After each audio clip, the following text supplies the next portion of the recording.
School का पहला दिन। सुबह का समय है। आसमान हल्का गुलाबी और सुनहरा दिखाई दे रहा है।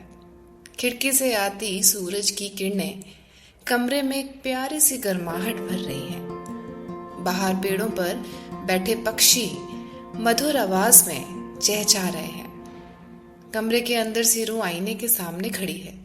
उसने अपनी नई स्कूल यूनिफॉर्म पहनी है, साफ सुथरी, हल्की सी चमकती हुई। उसके बालों में 2 सुंदर चोटियां बनी हैं जिनमें रंगीन रिबन लगे हैं। बिस्तर पर उसका नया स्कूल बैग रखा है जिसमें किताबें रखी हुई हैं। पास में पानी की बोतल और टिफिन बॉक्स भी रखा है। सब कुछ बिल्कुल परफेक्ट है, लेकिन सीरू का मन थोड़ा घबराया हुआ है। वह धीरे से अपने हाथों को पकड़ती है, जैसे खुद को संभाल रही हो। उसके चेहरे पर हल्की चिंता दिखाई देती है।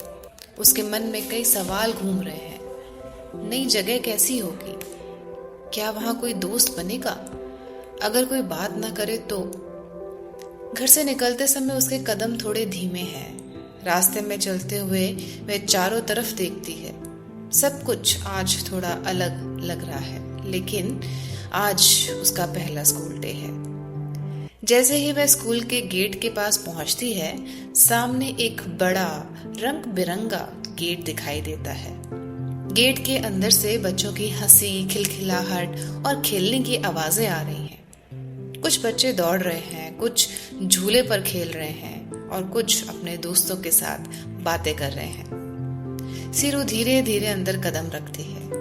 उसकी आंखें हर चीज को ध्यान से देख रही हैं। ये जगह नहीं है, लेकिन बहुत खूबसूरत भी है।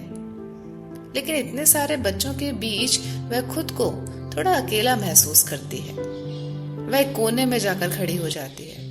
उसके हाथ आपस में जुड़ जाते हैं। उसकी आंखों में हल्की नमी आ जाती है। वह सोचती है, काश यहाँ मेरा भी कोई दोस्त होता। तभी अचानक एक हल्की सी आवाज उसके पास आती है। वह ऊपर देखती है। सामने एक खुशमिजाज लड़की खड़ी है, अनाया। उसके चेहरे पर मुस्कान है, आंखों में चमक है और उसका अंदाज बहुत दोस्ताना है। अनाया धीरे धीरे सीरू के पास आती है, लेकिन सीरू को डर लगता है। उसका व्यवहार इतना सहज है कि सीरू का डर धीरे धीरे कम होने लगता है। कुछ ही पलों में वह अकेली नहीं रहती। दोनों साथ में क्लास की ओर बढ़ते हैं। क्लासरूम के अंदर का माहौल बहुत ही रंगीन और खुशमिजाज है। दीवारों पर कार्टून, अक्षर और रंग बिरंगे चार्ट लगे हुए हैं। खिड़कियों से आती रोशनी कमरे को और भी सुंदर बना रही है। टीचर मुस्कुराते हुए बच्चों का स्वागत करती है। उनकी आवाज में प्यार और अपनापन है। आज का दिन खास है। पढ़ाई की जगह आज बच्चों के लिए मजेदार एक्टिविटीज रखी गई हैं। कभी म्यूजिक बजता है और बच्चे तालियों के साथ गाना गाते हैं।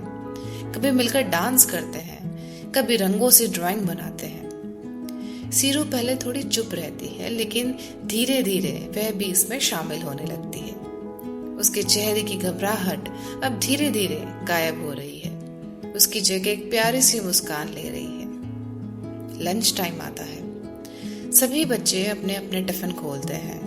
खाने की खुशबू पूरे कमरे में फैल जाती है। सीरू भी अपना टिफिन खोलती है। वह थोड़ा हिचकिचाती है, लेकिन फिर वह अपने पास बैठी अनाया की तरफ देखती है। धीरे धीरे दोनों एक दूसरे के साथ अपना खाना शेयर करते हैं। यह छोटा सा पल एक मजबूत दोस्ती की शुरुआत बन जाता है। अब दोनों साथ में हंसते हैं, बातें करते हैं और खेलते हैं।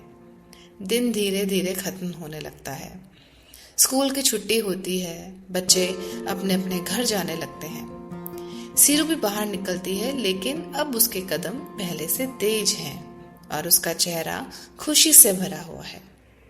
जो स्कूल सुबह उसे डरावना लग रहा था, वही स्कूल उसे अपना सा लगने लगा है। घर पहुंचकर वह बहुत ही उत्साह से अंदर आती है। उसकी आंखों में चमक है, आवाज में खुशी है और दिल में एक नई शुरुआत की खुशी। आज उसने सिर्फ स्कूल का पहला दिन पूरा नहीं किया, उसने अपने डर को हराया है और एक नया दोस्त पाया है। इस कहानी से हमें यही सीख मिलती है कि हर नई शुरुआत थोड़ी डरावनी होती है, लेकिन हिम्मत और दोस्ती उसे खूबसूरत बना देती है।